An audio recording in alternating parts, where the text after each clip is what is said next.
안녕하세요, 재미주입니다. 좋아요, 구독, 알림 꼭 부탁드릴게요. 우연히 보게 된 한국 드라마에 푹 빠진 한 프랑스인이 있습니다. 그가 빠진 한국 드라마 장르는 로맨스, 스릴러, 범죄, 판타지도 아닌 사극이었는데요.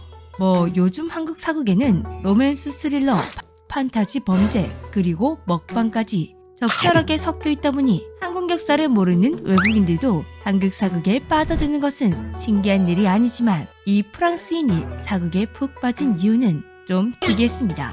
그는 한국 사극에서 평생을 꿈꿔왔던 장면을 보게 되었다고 하는데요. 그리고 지금 이 프랑스인 덕분에 생각지도 못한 한국 문화가 세계에 홍보되고 있다고 합니다. 궁궐과 산이 한 공간에 존재하는 모습을 봤는데 유럽에서는 전혀 본 적 없던 구성이기에 관심이 생겼습니다. 이 프랑스인을 사로잡은 한국 사극의 매력은 다름 아닌 한국 정원이었습니다. 보통 외국인들이 한국 사극에 빠지는 이유는 한국의 전통 의복이나 신기한 역사 스토리, 전통 한식 등인데요. 정원이라니 정말 특이한 매력에 빠졌다 싶었는데 이 프랑스인의 직업을 들어보니 왜 그 매력에 끌렸는지 단박에 이해가 갔습니다. 사극에 나오는 한국 전통 정원에 푹 빠진 프랑스인 레지스 주비니. 그는 베르사유 궁의 정원 총감독이자 프랑스 생태학자였습니다. 베르사유 국립조경학교 출신으로 세계적인 조경 전문가인 레지스 주비니는 한국 사극에서 한국 정원을 보고 눈이 번뜩 띄었습니다. 산과 궁궐이 한 공간에 어우러져 있고 화초나 수종을 그대로 유지해 자연스럽게 살린 한국 정원을 보는 순간 전 세계가 앓고 있는 문제 해결책이라는 생각이 들었기 때문입니다. 한국 정원은 예로부터 화초나 수종을 그대로 유지하는 경우가 많은데 이렇게 자연스러운 모습을 살린 정원은 현재 전 세계가 겪고 있는 환경 문제의 해법이라고 생각합니다. 그는 곧바로 한국 정원에 대해 공부하기 시작했습니다.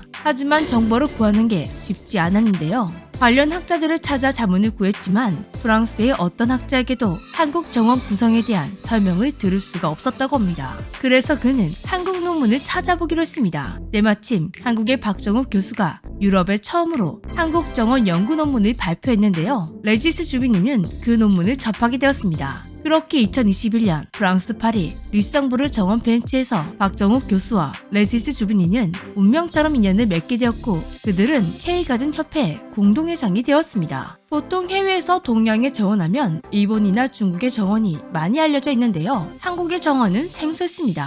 한국 정원에는 일본, 중국 정원과는 확연히 다른 점이 있었는데요. 일본과 중국의 경우 산책로가 있고 다니는 길이 정해져 있지만 한국 정원은 누구든 자신이 가고 싶은 곳으로 갈 수 있도록 만들어졌다는 것이었죠. 즉, 자연과 함께 어우러져 마음속의 길을 만든 셈이었습니다. 다른 나라 정원들은 인간과 자연을 분리해서 생각하기 때문에 생태학적 문제가 발생했는데 한국은 자연 속으로 인간이 들어가 자연과 함께하는 모습을 아름답게 보여주고 있었습니다. 이런 부분이 다른 정원과의 차이를 만들고 현재 전 세계적으로 노력하고 있는 친환경에 가장 적합한 정원으로 보고 있는 것입니다. 그리고 지금 이 두 사람의 만남으로 인해 해외에서 한국 정원에 대한 많은 변화가 일어나고 있는데요. 그동안 한국의 원예 작물이지만 안타깝게 일본어로 된 것이 많았습니다.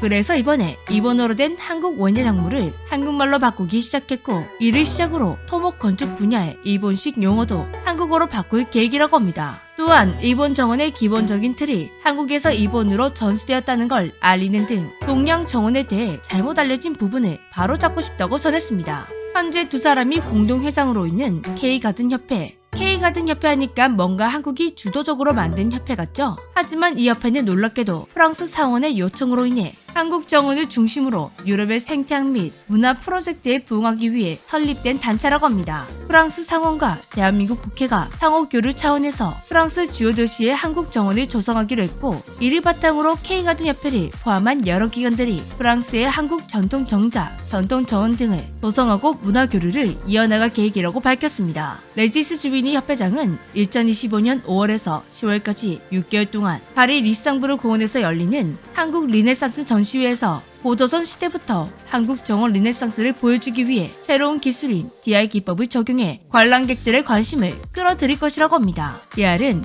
드리밍 리얼리티로 영화 아바타처럼 가상현실과 현실이 섞일 수 있도록 만드는 기술이라고 하는데요. 세계 최초로 DR 기법을 이용한 전시가 될 것이라고 합니다. 2025년 파리를 시작으로 2026년에는 한국, 2027년에는 미국 등 전 세계를 순회할 예정이라고 합니다. 한국 르네상스 전시회는 약 150억 원 규모, 프랑스 측 예산은 이미 확보되었고 한국 측은 아직까지 협의 중인 것으로 밝혀졌습니다. 한국 사극을 보면서 한국 정원에 관심을 가지기 시작한 레지스 주빈이 이제는 K가든 공동협회장이 되어 자연 그대로의 한국 정원이 환경 문제 해법이 될 것이라며 전 세계에 알리기 위해 최선을 다하고 있습니다. 정말 놀랍고 대단하지 않나요? 그런데 오늘 이야기를 듣던 중 중간에 이 부분에서 어라? 하시는 분들 계시지 않았나요? 일본 정원의 기본 틀이 한국에서 전해졌다. 세계적으로 유명한 일본 정원이 한국에서 전해졌다니 이게 도대체 무슨 소리인가 싶죠? 지금부터 놀라운 사실을 하나 더 전해드리겠습니다. 어느 날 한국 언론에서 보도한 기사 하나가 일본에서 엄청난 돌풍을 일으키게 되었다고 합니다. 백제시대 대표적인 성곽인 공산성을 알리는 취지의 기사였는데요. 돌풍이 된 것은 이 기사에 포함된 국남지에 대한 내용이었습니다. 국남지가 우리나라에서 현존하고 있는 가장 오래된 인공연못이며 일본 정원 문화의 원류라고 소개된 것이죠. 한국의 이방적인 주장이다 라고 하고 싶었지만 일본 사서에도 국남지가 일본 정원 문화의 원류가 되었다는 기록이 발견되었습니다.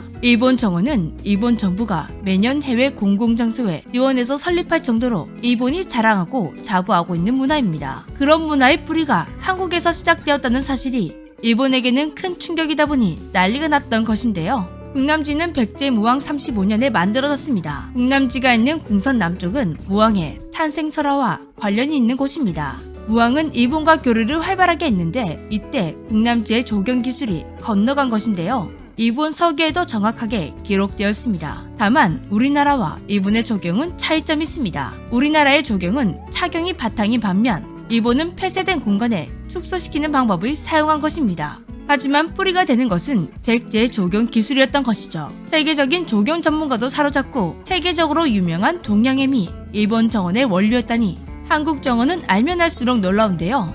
그런 한국 전통 정원의 미를 한국인들은 잊고 살고 있지 않았나 하는 생각이 듭니다. 그렇다면 아름다운 한국 전통 정원들은 어디서 볼 수 있을까요? 국립문화재연구원 유튜브를 방문해 전통 정원을 검색하면 한국 각지에 있는 전통 정원들에 대한 정보를 확인하실 수가 있습니다. 지금은 너무 추우니 문화재연구원이 준비한 영상의 미로 정원을 즐기다가 포근한 봄이 되면 직접 한국 전통 정원의 미를 만끽하러 떠나보시는 건 어떨까요? 지금까지 재미주였습니다. 안녕.